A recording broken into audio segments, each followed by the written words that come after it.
नमस्कार, आप देख रहे हो हॉर्नबिल टीवी भारत।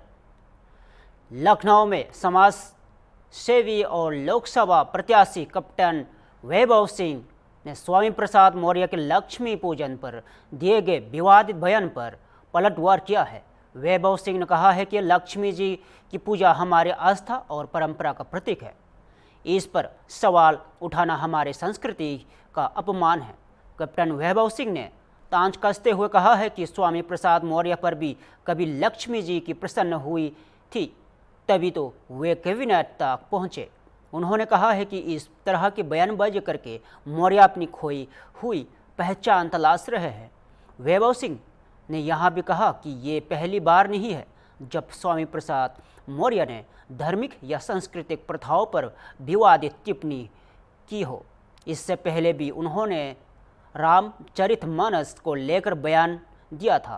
वैभव सिंह ने साफ कहा है कि स्वामी प्रसाद को अपनी मर्यादा में रहकर बात करनी चाहिए। करके रोज जो है वो गुजारा करते हैं, तो ऐसे लोग अपने बच्चों को कहाँ इंजीनियर बना पाएंगे, डॉक्टर बना पाएंगे, और इन्हीं सब चीज़ों में रह जाएंगे वो लोग। देखिए, बहुत सारे अभी भी यूट्यूब में आ रहे हैं। रिक्शे वाले की लड़की MBA क्रैक कर दिया उसने, CMET, ये सब जितने भी हैं, सब गरीब वर्ग के जितने भी लोग हैं वो भी आ रहे हैं पढ़ाई पे। और ये जितनी भी ज्ञान की बातें हैं उस पे आप किसी का गरीब या अमीर का ठप्पा नहीं लगा सकते हैं। जिसके पास जिस तरह की बुद्धि है उस तरह का वो काम करता है। वो गरीब और अमीर से नहीं पहचाना जाता है। अमीरों के पास इतनी सुविधाएं होने के बाद भी वो नहीं क्रैक कर पा रहे, जो एक गरीब रिक्शे वालों की, मज़दूर की लड़के इन लोग ने कर दिया। IAS PCS ये भी बन रहे हैं। तो वो बुद्धि पे होता है, वो ज्ञान पे होता है। आप कितने बुद्धिमान हैं, आप कितने ज्ञानी हैं, इसमें धर्म और आस्था की बात हो ही नहीं सकती है। जी, ये पहली बार नहीं है जब स्वामी प्रसाद मौर्य ने धार्मिक को और ये जो पारंपरिक प्रथाएं होती हैं इन पर आवाज़ उठाई है या इन पे सवाल खड़ा किए हैं। इससे पहले भी रामचरितमानस को लेकर भी उन्होंने विवादित टिप्पणी करी थी, कहा था उसमें आदिवासियों के लिए गलत लिखा गया है। और एक बार फिर से इस तरीके का, तो क्या लग रहा है कि 27 के चुनाव से पहले ऐसे राजनीतिक बयान धर्म की ओर मोड़ने का काम कर रहे हैं? हम लोग के यहाँ हाई स्कूल में पढ़ाया जाता है अभी भी हिंदी में काव्य संकलन और गद्य संकलन। बता दीजिएगा, उनको भी पता होना चाहिए कि ढोल गवार शूद्र पशुनारी सकल ताड़ना के अधिकारी। जब काव्य में हम लोग काव्य बनाते हैं तो एक शब्द में हर चीज़ का निचोड़ निकालते हैं। तो उसमें जितने भी कहा गया है कि ढोल गवार शूद्र पशुनारी, ताड़ना सबके लिए नहीं है। ताड़ना को एक चीज़, एक व्यक्ति विशेष बता के नहीं बोला गया है। उसमें तुलसीदास जी ने लिखा है, उन्होंने बोला नहीं है। पहली तो उनकी ये गलतफहमी है। ये बोला राम जी ने था। सागर जब अपने रूप नहीं बदल रहे थे, उनको रास्ता नहीं दे रहे थे, तब उन्होंने कहा था। तो इसलिए ये बोला जाता है कि बुद्धिमान व्यक्ति हो चाहे जो व्यक्ति हो, उनको अलग आपको एक हमेशा संरक्षण में रखना है, उनको सिखाना है। उन्होंने ये बोला था। ये ताड़ना मतलब मारपीट नहीं है, और कहीं भी कुछ मारपीट के लिए नहीं बोला गया है। अगर ऐसे ही बोला गया है कि उनको लग रहा है कि आदिवासी या शूद्र ये सब में उनको परेशानी हो रही है, तो फिर उनको सीता जी की भी एक बात सुननी चाहिए थी। उसी सुंदरकांड में ही है कि हरिजन जान प्रीति अति गाढ़ी। जब उन्होंने हनुमान जी को पहली बार देखा था तो हरिजन जान प्रीति अति गाढ़ी, तो शायद हरिजन भी शूद्र के लिए ही उनके ऊपर लगता है कि उनको लग रहा होगा कि हरिजन भी अगर शूद्र के लिए है तो प्रीत के अति गाढ़ी। सीता जी ने अपनी सारी प्रीत उनके ऊपर न्यौछावर कर दी थी। तो ये उनकी गलतफहमी है कि कहीं किसी विशेष को कुछ बोला गया है। अगर आप राम जी के जन हैं, हरि के जन हैं, तो आपकी भी उसी तरह सम्मान आपको भी मिलेगा। आप अगर पढ़ाई लिखाई कर ले रहे हैं उस गरीबी में भी, तो आपको भी उसी तरह बुद्धिमान बनने की और IAS PCS और हर चीज़ में आपको आगे बढ़ने की सुविधा भी मिलेगी। पूर्व कैबिनेट मंत्री स्वामी प्रसाद मौर्य ने एक बार फिर से विवादित बयान दिया। उन्होंने कहा है कि लक्ष्मी जी की जो पूजा होती है वो पूजा व्यर्थ है। अगर उस पूजा का असर होता तो देश के 80 करोड़ लोग गरीबी के स्तर पे ना जी रहे होते। ये एक धर्म का विषय है, उन्हें नहीं बोलना चाहिए। लक्ष्मी जी की पूजा हमारा धर्म और हमारी आस्था को दर्शाता है। हम किसी की भी पूजा कर रहे हैं वो सिर्फ धर्म और आस्था के लिए है। हमारे धर्म और हमारी आस्था जहाँ तक भी चलती रहेगी हम वहाँ तक लेके जाएंगे। हम दीपोत्सव करते हैं तो उनको उससे भी तकलीफ़ होगी, तो उनको बता दीजिए कि हमारे धर्म और आस्था के बीच में उन्हें टिप्पणी करने की ज़रूरत नहीं है, ना हम उनके धर्म और आस्था के बीच में टिप्पणी कर रहे हैं। हो सकता है उनके ऊपर भी कभी उनकी पूजा सफल हुई हो, उनके ऊपर भी लक्ष्मी जी प्रसन्न हुई थी, तभी वो कैबिनेट में एक बार बैठ चुके हैं। और अब जब वो कैबिनेट में नहीं है या उनके पास अब उस तरह का कोई प्रोफाइल नहीं है, तो आज वो बता रहे हैं कि लक्ष्मी जी की पूजा व्यर्थ है। तो हो सकता है वो भी पूजा करने के बाद ही ये बयान दे रहे होंगे, क्योंकि ये हमारी आस्था का विषय है, हमारे धर्म का। तो उन्हें इन सब में टिप्पणी करने की कोई ज़रूरत नहीं है। और ठीक है, सम्मानीय हैं, माननीय हैं, ठीक है, सम्मानित हैं, तो अपनी मर्यादा में रह के अपने सारे विकल्प जितने भी हैं उनके पास धर्म आस्था को बीच में बिना लाए, अगर उनके पास लोग हैं, हुजूम है, तो बिना धर्म आस्था के भी वो लोग और हुजूम को इकट्ठा कर सकते हैं। 80 करोड़ भारतीय वो बोल रहे हैं कि गरीब हैं, तो गरीबी के लिए उन्होंने क्या कर दिया? लक्ष्मी जी के भरोसे बैठे हैं वो भी कैबिनेट में मिनिस्टर थे, उन्होंने क्यों नहीं गरीबी हटा दी? गरीबी हटाने में इस देश की 140 करोड़ जनता है, तो उस हिसाब से अगर 80 करोड़ वो गरीब बता रहे हैं तो उसका प्रमाण कहाँ है कि 80 करोड़ गरीब हैं? गरीबी तो इस समय ख़त्म हो रही है, बेरोज़गारी भी थोड़ी थोड़ी ख़त्म हो गई है। अब जिसका जिस तरह का अपना जो भी होगा भाई, जिस तरह का जो काम कर सकता है वो उसी तरह का काम करेगा।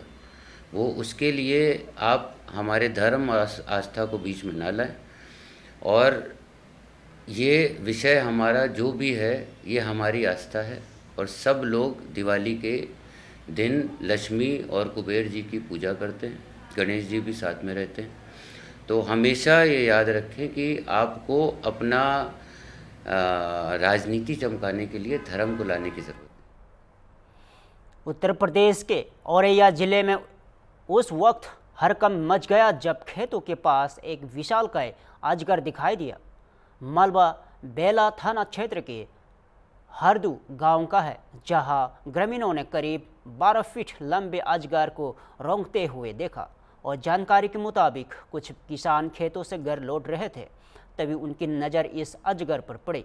और शुरुआत में किसी को विश्वास नहीं हुआ, लेकिन जब अजगर ने सिर उठाया तो लोग दहशत में आ गए। ग्रामीणों ने तुरंत पुलिस और वन विभाग को सूचना दी। कुछ ही देर में बेला थाने से उप निरीक्षक उपेंद्र और आरक्षी अवनीश कुमार साथ ही वन विभाग की टीम मौके पर पहुंची। वन विभाग की टीम में वन रक्षक अवनीश कश्यप, सत्यम और रानू इकरार और कुंवर सिंह शामिल थे। टीम में भीड़ को नियंत्रण करते हुए रेस्क्यू ऑपरेशन शुरू किया और करीब आधे घंटे की मशक्कत के बाद अजगर को सुरक्षित पकड़ लिया। और ग्राम प्रधान हिंद बहादुर सिंह का यादव भी मौके पर मौजूद रहे और लोगों से शांत रहने की अपील की। वन विभाग की टीम ने अजगर को सुरक्षित रूप से पास के जंगल में छोड़ दिया और अधिकारियों का कहना है कि मौसम में ठंड बढ़ने के कारण इस तरह के सारी सर्प खुले इलाकों में दिखाई दे सकते हैं। वन विभाग ने अपील की है कि ऐसे ही किसी भी जीव को देखकर डरे नहीं, बल्कि तुरंत विभाग या पुलिस को सूचना दें।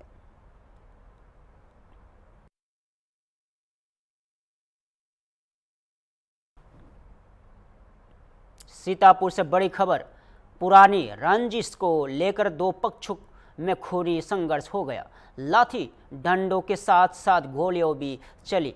घटना में कई लोग घायल हुए और मामला इमलिया सुल्तानपुर के इलाके के कैमरा गांव का बताया जा रहा है। जानकारी के मुताबिक दोनों पक्षों के बीच पुरानी रंजिश को लेकर विवाद हुआ, जो देखते ही देखते हिंसक झड़प में बदल गया। संघर्ष के दौरान गोली चलने से एक व्यक्ति की पीठ में गोली लगी, जबकि लाठी डंडे चलने से दोनों पक्षों के कई लोग घायल हो गए और घायलों को एलिया CHC में भर्ती कराया गया है और जहां उनका इलाज जारी है। घटना की सूचना मिलते ही एडिशनल SP दुर्गेश सिंह और CO मोहल्ली नवेंद्र चौबे पुलिस बल के साथ मौके पर पहुंचे और हालत का जायजा लिया। फिलहाल गांव में भारी पुलिस का बल तैनात कर दिया गया है ताकि किसी भी तरह की स्थिति पर काबू पाया जा सके। पुलिस अधिकारियों का कहना है कि घटना में पुलिस शामिल लोगों को पहचान की जा रही है और मामले की जांच जारी है।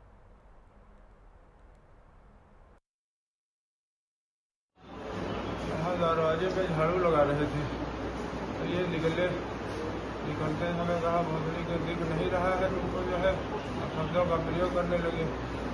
झाड़ू लग जाएगी तो थोड़ी ऐसी कर ले वैसी कर लेंगे। तो इससे में झाड़ू वाले डंडे वाली झाड़ू जो होती वही उठा लिए। सत्यम अमित सौरभ की मम्मी का प्लान पहले से था हमारी समझ से। बेटी हमारी लेटिन गई थी, उसको भी जो है खींच लिया। दरवाजे पे जो है बाहर घर के बाहर लेटिन बनी, तो इलाज होने लगा। ये लोग आने लगे, ये हंसिया ये लग गई है, गन्ना छीलने जा रहे थे, हंसिया लगी, बहुत डंडो लाठिया से मारा। क्या नाम है? दरवाजा थी। कौन सा गाँव? बनवारा।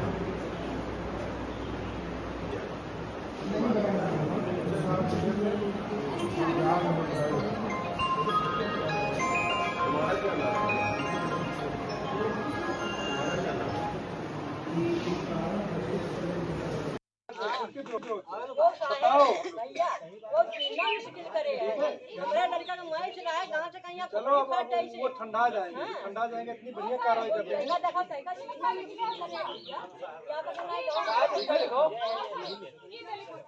गलत करने वाले सपोर्ट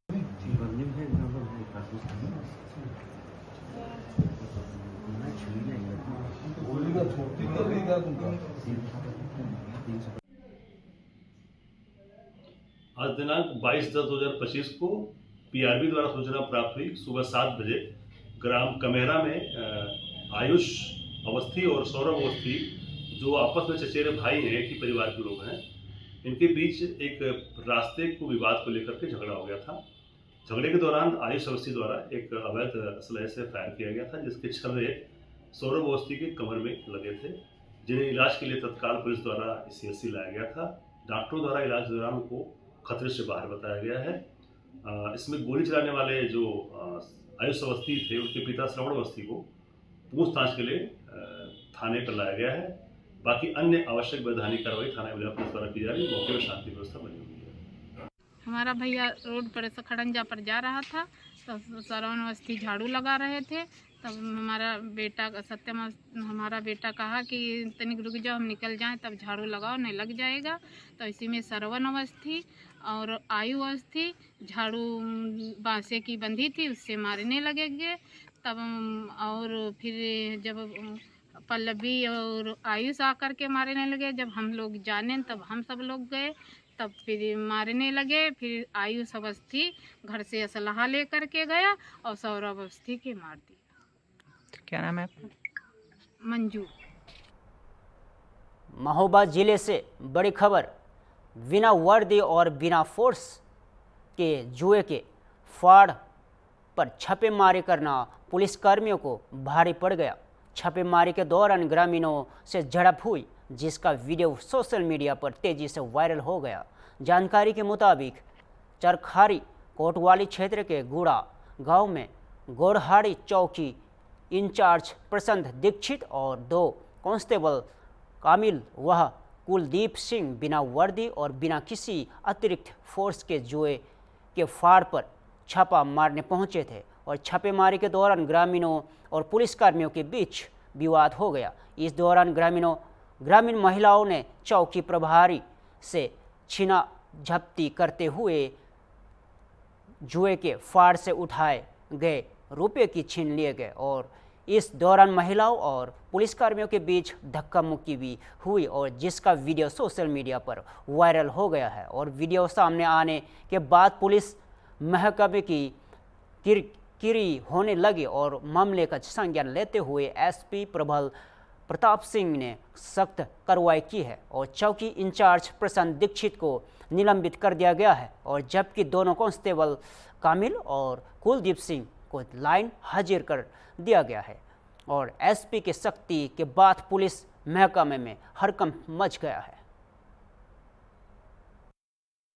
पैसा दो, पैसा पैसा साहब, पैसा दो, पैसा दो, औरतन के हाथ से पैसे लिए आपने।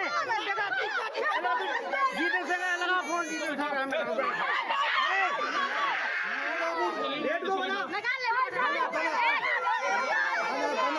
सामने बोलियो, सामने बोलो।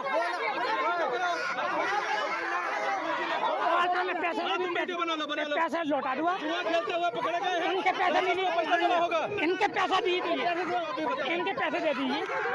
दो पैसा दो, पैसा दो,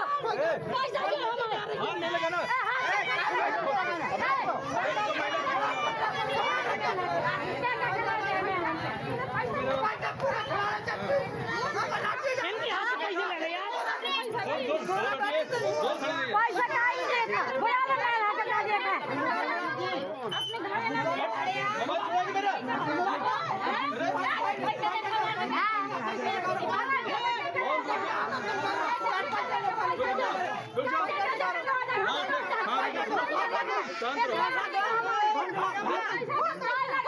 हम सब दे देंगे पैसा। अरे पैसा फोन लगाओ, आप लगाओ, मैं आप पैसा लौटा दीजिए, पैसा लौटा दीजिए बस। हाँ तो हम लौटा देंगे। पैसा लगा दो आप, पैसा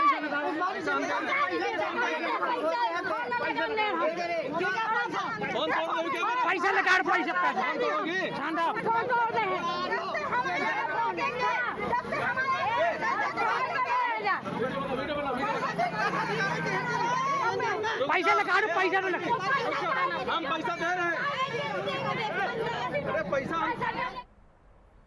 उत्तर प्रदेश की राजनीतिक में एक बार एक नए पोस्टर वार शुरू हो गई है। बीजेपी की डबल इंजन सरकार के नारे के जवाब में अब समाजवादी पार्टी के कार्यकर्ताओं ने प्रबल इंजन की सरकार का नारा दे दिया है। लखनऊ में समाजवादी पार्टी के दफ्तर के बाहर एक बड़ी होर्डिंग लगाई गई है जो इन दिनों का चर्चा का विषय बनी हुई है। इस होर्डिंग में ट्रेन के इंजन को चलाते हुए अखिलेश यादव की तस्वीर लगाई गई है जो नीचे डिब्बों में सपा सरकार के दौरान लागू की गई तमाम योजनाओं का जिक्र किया गया है। और संदेश साफ है, बीजेपी जहां डबल इंजन की सरकार का दांभ भर रही है, वही सपा के कार्यकर्ताओं ने अब प्रबल इंजन की सरकार का नारा देकर राजनीतिक माहौल को गर्म कर दिया गया है। आपको बता दें कि उत्तर प्रदेश में 2027 में विधानसभा चुनाव होने हैं और इससे पहले ही पोस्टर पॉलिटिक्स में जोर पकड़ लिया गया है।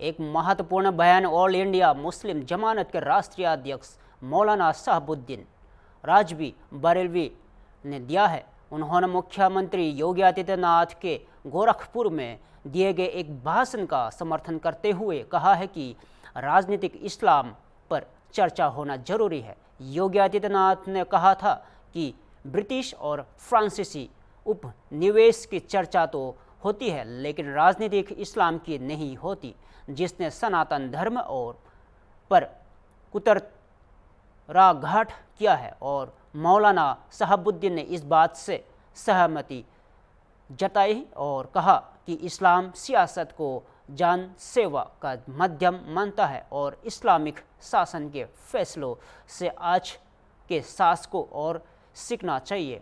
और मौलाना ने यहाँ भी स्पष्ट किया कि इस्लाम कभी ज़बरदस्ती नहीं करता बल्कि संवाद के जरिए समझौता चाहता है। उन्होंने हजरत उमर फारूक के शासन की तारीफ करते हुए सभी शासकों से उनसे सीखने की बात कही। यह बयान राजनीतिक इस्लाम पर चल रहे बहस को लेकर और गहराई देगा।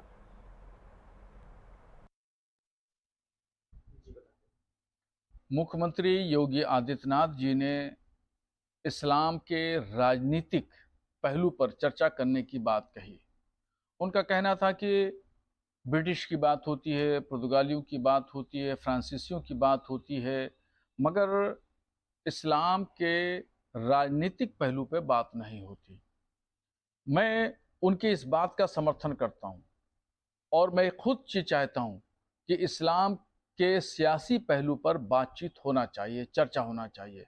इस्लाम का सियासत में क्या नज़रिया है, अदल इंसाफ का क्या तौर तरीक़ा है, गैर मुस्लिमों के साथ में इस्लामी राष्ट्र जो पहले थे उनकी क्या सरगर्मियाँ रही हैं और क्या नज़रिया रहा है, खिलाफत राशिदा, खिलाफत बनु उमैया, खिलाफत उस्मानिया, खिलाफत अब्बासिया, इन तमाम इस्लामी शासन के दरमियान में गैर मुस्लिमों के साथ में क्या बर्ताव था। तो इस पर अगर चर्चा होती है और बड़े पैमाने पर, बड़े मंचों पर इस पे विचार विमर्श किया जाता है, तबादला ख्याल किया जाता है, तो ज़्यादा बेहतर होगा और इससे इस्लाम की एक नई शक्ल और नई सूरत लोगों की समझ में आएगी और उन लोगों को भी समझ में आएगी जो लोग कहते हैं कि सियासत शजरे ममनुआ है, जबकि हरगिज़ ऐसा नहीं है। जिन कट्टरपंथी शिद्दत पसंद लोगों का ये सोचना है कि इस्लाम में इस सियासत जो है वो नहीं की जा सकती, इस्लाम सियासत करने की इजाज़त नहीं देता, तो मैं उनके लिए ये कहता हूँ कि इतना बड़ा खिलाफत इस्लामिया जिसकी हज़रत उमर फ़ारूक, जिनकी आधी दुनिया पर हुकूमत, खिलाफत राशिदा का बेहतरीन नमूना, खिलाफत बनु उमैया की शान व शौकत, खिलाफत अब्बासिया का उरूज व इर्तिक़ा, सल्तनत उस्मानिया की बेहतरीन इस्लामी रियासत, इन तमाम चीज़ों को पढ़ने के बाद उनके दिलो दिमाग खुल जाएंगे और अपना नज़रिया उनको वापस लेना पड़ेगा। तो मैं मुख्यमंत्री योगी आदित्यनाथ जी के इस बयान का समर्थन करता हूं कि इस्लाम के राजनीतिकरण की बात होना चाहिए। ऐसे ही ताज़ा खबरों के लिए जुड़े रहिए हम BTV भारत के साथ।